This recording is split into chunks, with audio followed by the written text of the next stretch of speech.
Paris reçoit à la fois La Rochelle et Lille. Je ne parle pas d'un match de foot, mais de festival. Le festival de fiction de La Rochelle s'invite dans la capitale, un festival dans un festival, car le festival Rochelet, qui se tient exceptionnellement à Paris, accueille demain le festival international Sérimania, qui se tient d'habitude à Lille. Vous me suivez ? Vous allez nous suivre. Bonjour Stéphane Strano. Bonjour. Vous êtes le président du festival de fiction de La Rochelle, qui se tient, donc je l'ai dit, exceptionnellement à Paris. Benjamin Rocher face à vous, bonjour. Bonjour. Vous êtes le créateur et réalisateur de la mini-série Moa, qui sera diffusée sur OCS le 1er octobre et, d'où votre présence ici, présentée en avant-première vendredi au Festival de La Rochelle à Paris. Stéphane Strano, pourquoi délocaliser le Festival de La Rochelle ? En quoi était-il plus facile de l'organiser à Paris qu'à La Rochelle ? Pour plusieurs raisons, je vais essayer d'être clair et de les expliquer. Déjà, la première question, la raison sanitaire, est-ce qu'elle n'est pas plus inquiétante dans la capitale qu'à La Rochelle ? Elle est tout aussi inquiétante à La Rochelle que dans la capitale. L'idée, c'était de pouvoir se retrouver, que la profession se retrouve. Le festival, depuis 22 ans, est un grand festival populaire avec du public. Nous n'aurons pas de public cette année parce que nous n'avons pas d'œuvre. Le confinement, les diffuseurs qui diffusent, il n'y a pas d'œuvre en sélection cette année, donc on a un festival qui ne représente cette année que les professionnels autour de toutes les questions qui vont concerner le public dans quelques années, parce qu'il s'agit de parler de l'avenir de la profession et de l'audiovisuel. Alors en quoi vont consister ces 3 jours ? 3 jours de réflexion, 3 jours de fraternité. Vous parliez de Sérimania. Oh, dis donc, on dirait les JMJ. Mais on espère. Non, mais il va y avoir des programmes quand même. On espère bien construire l'avenir avec un peu plus de fraternité, si on le peut. Ouais. J'ai pris langue avec Laurence Herzberg, la directrice générale de Sérimania, en lui disant: votre festival a été annulé, c'est une chose terrible. Si vous avez des choses à présenter, si vous avez des missions à poursuivre, vous pouvez le faire sur le terrain du festival de La Rochelle où qu'il se trouve. Cette année, ce sera à Paris. On va accueillir la résidence d'écriture franco-israélienne de Sérimania, aux côtés des rendez-vous de la création francophone du Festival de La Rochelle. Et on va accueillir No Man's Land, qu'on présentera Sérimania et le Festival de La Rochelle pour Arte dès mercredi soir. Je le rappelle, Sérimania qui se déroule habituellement à Lille. Il y aura quand même un festival à La Rochelle où tout est reporté à 2021. On essaie de s'organiser autour de cette crise sanitaire qui nous pose énormément de difficultés pour faire notre travail, pour tourner des films, pour fabriquer des histoires. Et c'est vrai qu'on trouve des solutions comme on Non mais là, les Rochelais qui nous écoutent, ils vont pouvoir voir quelque chose Les Rochelais, on les retrouve au mois de décembre. Et j'en ai discuté avec Jean-François Fontaine, le maire de La Rochelle. Et on se retrouve pour des projections d'œuvres en présence des équipes. Et c'est quelque chose qu'on va appeler un festival hors saison, qui va avoir lieu en décembre cette année, mais qui aura lieu en avril l'année prochaine, avant de retrouver la grande édition du Festival de La Rochelle à La Rochelle. Demain, il y aura une journée spéciale consacrée au Festival Sérimania. Ça consiste en quoi, Stéphane Strano ? Alors, demain, on a une journée qui n'est pas tout à fait destinée à Sérimania, mais qui est avant tout destinée à la création française, ouais, avec l'ouverture d'un grand débat en présence de toutes les équipes de Netflix et de Damien Couvreur qui interviendra aux côtés de Fabrice de la Patelière. Qui est Damien Couvreur ? Damien Couvreur, un des responsables de Netflix France, et qui va nous parler de la nouvelle manière de créer en France, puisque de nouveaux acteurs arrivent, comme vous les connaissez tous, des plateformes. Il va falloir travailler avec eux. On va pouvoir s'expliquer sur la création, et c'est un moment important. La soirée Arte sera effectivement une soirée commune avec Sérimania, un moment où on va présenter, où Laurence Herzberg aura le soin de nous présenter ce qu'est son label Sérimania, que porte la série No Man's Land pour Arte, et ça va être un grand moment. Vendredi, on va pouvoir voir les 2 premiers épisodes de Moa, M-O-A-H, série comme ça. Benjamin Rocher, vous êtes le créateur et le réalisateur de cette mini-série. Avant que vous nous en parliez, extrait sonore.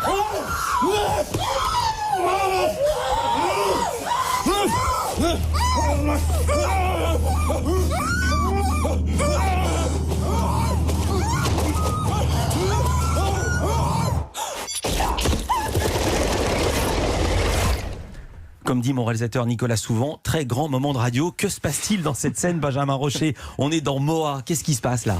C'est le début du premier épisode. Ouais, on voit bien le début, on sent bien le début. Ça démarre fort. C'est comme à l'époque, à mon avis, l'époque, il y a 45 000 ans, on situe un petit peu l'histoire à ce moment-là. Ouais. Attendez, juste le pitch est formidable. Allez-y. Le pitch de la série, c'est la préhistoire d'un mec il y a 45 000 ans. C'est ça, tout à fait. Donc c'est le début de la série et c'est assez compliqué de faire une série de préhistorique et de faire quelque chose. Non mais là on peut dire ce que c'est. Oui, bien sûr. C'est une agression sexuelle. Tout à fait, mais justement je voulais contextualiser un tout petit peu. Oui. Il faut mettre le spectateur dans une position où moi j'ai envie qu'il croie à la période. Donc si on veut croire à la période de la préhistoire, le spectateur il faut lui donner ce qu'il attend dans un premier temps, qu'on lui dise ça rigolait pas, il y avait des actions sexuelles, il y avait des décapitations, il y avait la violence, il y avait plein de choses comme ça auxquelles on s'attend pour cette période-là.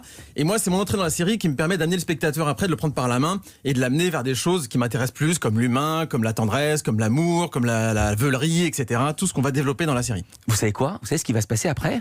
Justement, restez avec nous, vous allez savoir ce qui se passe après dans la série. À tout de suite dans Culture Média. Vandel. En compagnie de Stéphane Strano, le président du Festival de fiction de La Rochelle qui se tient exceptionnellement à Paris. Et puis Benjamin Rocher, il est le créateur et réalisateur de la mini-série Moa qui sera disponible sur OCS à partir du 1er octobre, mais déjà présenté vendredi en avant-première au 10 Festival. Je me tourne vers vous à nouveau, Benjamin Rocher. Que raconte la série Moa dont on a entendu le son des borborîmes, on a entendu une agression sexuelle suivie de ce gros cri, c'était une décapitation, je la fais très très mal. Que se passe-t-il ensuite, puisque nous avez promis vous aussi de la fraternité? Tout à fait. Donc ça raconte l'histoire d'un autre personnage principal qui s'appelle Moa, M-O-A-H, et c'est l'histoire de ce sorte de vilain petit canard dans une tribu d'hommes préhistoriques de l'époque, et comment il va réussir à trouver sa place, comment il va réussir à pas se faire manger, comment il va réussir à transformer sa différence en force. Et voilà, tout son parcours. Donc il va rencontrer l'amour, il va rencontrer plein de choses comme ça. Se faire manger au sens propre ou au sens figuré? Les deux. Et il y a des cannibales dans votre série? C'est-à-dire qu'à un moment donné, ça devait être compliqué de se nourrir parfois dans certaines zones du globe à cette époque-là. Donc oui, effectivement, il y a des personnages qui passent par là. Je voudrais qu'on dise un mot de la particularité formelle de la série. Ouais. Les dialogues. Voilà, tout à fait. Il n'y a pas de dialogue. Ouais, et la musique. En tout cas, le dialogue, c'est vraiment des mots. C'est encore moins que dans La Guerre du Feu. Je pense qu'il doit y avoir 12 mots, entre guillemets, dans toute la série. Mais c'est s'exprime autrement. Il n'y a pas de sous-titres. Il n'y a pas de voix off. Il n'y a pas de choses comme ça. Il n'y a pas de béquille narrative. Il n'y a pas de musique narrative non plus. Pourquoi ? Parce que puisque vous faisiez référence à La Guerre du Feu, il y a beaucoup de musique dans La Guerre du Feu. Tout à fait. Qui porte le récit. Absolument. Là, vous prenez le choix éditorial, si j'ose dire, de ne pas mettre de musique, donc de ne pas être aidé par cette autre béquille. Parce que je voulais pas qu'on ait de la distance par rapport au personnage. On a l'habitude de voir les hommes préhistoriques comme des gros débiles avec leurs maillets qui tirent leurs femmes par les cheveux, etc. Or, c'était pas ça. C'était des vrais êtres humains, des vrais hommes, etc. Je voulais vraiment que le spectateur se mette à leur hauteur. Donc, je voulais qu'il soit vraiment en immersion dans la série. Donc, ça veut dire que on a soigné tous ensemble très fort le visuel, le son, pas de dialogue, pas de musique, pour forcer le spectateur à se mettre à leur hauteur. Et je pense que ça force à passer un beau voyage à leur compagnie. Et puis un petit mot pour Stéphane Strano, du coup ça coûte pas cher à l'export. Il n'y a pas de doublage à refaire. C'est vrai que c'est un sujet international avec une forme internationale. Il n'y a pas besoin de doubler. C'est ça. C'est universel. Comment avez-vous travaillé ? Je veux dire, est-ce que tout ce que vous montrez est réaliste ? Par exemple, il y a 45 000 ans, l'homme ne savait pas parler ? Alors ça, on n'en sait rien du tout. Ce qu'on sait de l'époque, c'est qu'il y avait le larynx à certains endroits, les cordes vocales, ceci, cela, en fonction des découvertes, mais on ne sait pas ce qu'il disait, comment il parlait, etc. à l'époque. Donc c'est que des théories, c'est que des extrapolations, et donc Moa, c'est une extrapolation basée donc sur ce qu'on sait aujourd'hui, ce qui est accessible à tous dans les musées, et notre imagination et nous, ce qui nous a semblé avec les autres co-créateurs réalistes. J'ai vu les images, les décors sont absolument somptueux. D'ailleurs, c'est pas des décors. Où avez-vous tourné ? En Dordogne, donc dans le berceau de la préhistoire en France, à côté des grottes de Lascaux. On a eu accès à des sites naturels extraordinaires, dont le plus grand abri sous roche d'Europe, dans lequel on a tourné. Et c'est le premier tournage qui avait été accueilli à cet endroit-là. Et on a eu beaucoup de chance de pouvoir profiter de tout ça. Comment vous avez fait ? Vous êtes aidé par le département, par la région ? Oui, absolument. On est aidé par le département et par le bureau des tournages. Les costumes sont... Et la région. Combien d'épisodes ? 10 épisodes de 22-26 minutes. Ouais. Et pour le plaisir, j'aimerais que vous donniez les noms des personnages. Je les ai devant moi, mais c'est à vous de les dire. Alors, dans l'histoire, il n'y en a que 2 qu'on nomme vraiment. Il y a Moa et Gawa. Ouais. Et les autres, après, pour le scénario et nous, pour les acteurs, on les nommait par rapport à leur particularité. Donc, il y en a un qui s'appelle Hockey, qui a tout le temps le hockey. Il y en a une qui s'appelle Label. Après, c'est les standards préhistoriques. Le Beau, pareil, standard préhistorique. Bec de lièvre. Donc, voilà. Courageuse, la mère de Moa. Le tueur. Ouais. La myope. Voilà. Et comment c'était d'être myope à l'époque ? Ça devait pas être rigolo. Ouais. La folle. La folle, mais qui est pas folle, en fait, qui a un abcès dentaire dont elle se remet pas, et à l'époque, comment on faisait. Bah oui, il n'y avait pas de dentiste. Stéphane Strano, demain, 2 projections événements également aux Folies Bergères. À 18h, une avant-première de la série No Man's Land. Avant que vous me racontiez le pitch... Co-présenté avec Série Mania, Ouais. on est très heureux. Juste un mot, donc il y a des projos mais il n'y a pas de public. Donc qui est le public? Ce sont que les pros. C'est l'ensemble des professionnels. Le principe face à la crise sanitaire, ça a été de se dire on doit se rassembler tous les professionnels parce qu'en dehors de cette crise sanitaire, si elle n'avait pas lieu, nous serions en pleine période de bouleversement. La réforme de l'audiovisuel public a été repoussée. On doit se retrouver avec à un niveau politique pour pouvoir discuter de notre avenir. Il est même un peu question de politique dans cette série No Man's Land. Ça raconte quoi? Je vais laisser aux professionnels le soin de découvrir chaque épisode. Moi, je veux dire, ce qui m'a intéressé, c'est que c'est un jeune Français qui cherche sa sœur disparue. Et c'est documenté, c'est romanesque, et ça se passe dans les rangs des combattantes kurdes contre Daesh en Syrie. Parce que ce qui était assez remarquable, c'est que c'était notamment des femmes qui se battaient là-bas. Autre projo demain, vous êtes tout Félix Moati, Mélanie Thierry, qui participent au film, effectivement. Quel autre programme vous avez envie de défendre, qui vous a vraiment séduit? Alors, l'ensemble des programmes sont les programmes que chaque chaîne propose. C'est important de se dire qu'on est en train de se structurer entre professionnels. Canal+ va proposer Possession, qui est sa nouvelle série, qui est une coproduction haut et court, Caroline Benjo et Barbara, qui est une proposition extrêmement puissante.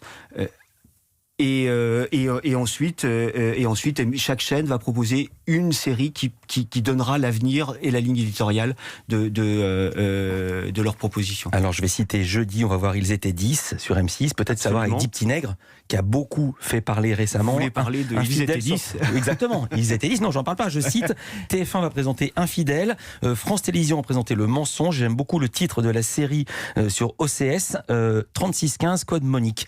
Merci beaucoup Stéphane Strano, je rappelle que vous êtes président du Festival de Fiction de La Rochelle, qui se tient exceptionnellement à Paris, et puis Benjamin Rocher, créateur et réalisateur de cette mini-série assez remarquable, disponible sur OCS à partir du 1er octobre. Ça s'appelle Moa. Merci beaucoup de votre invitation. La préhistoire d'un mec il y a 45 000 ans.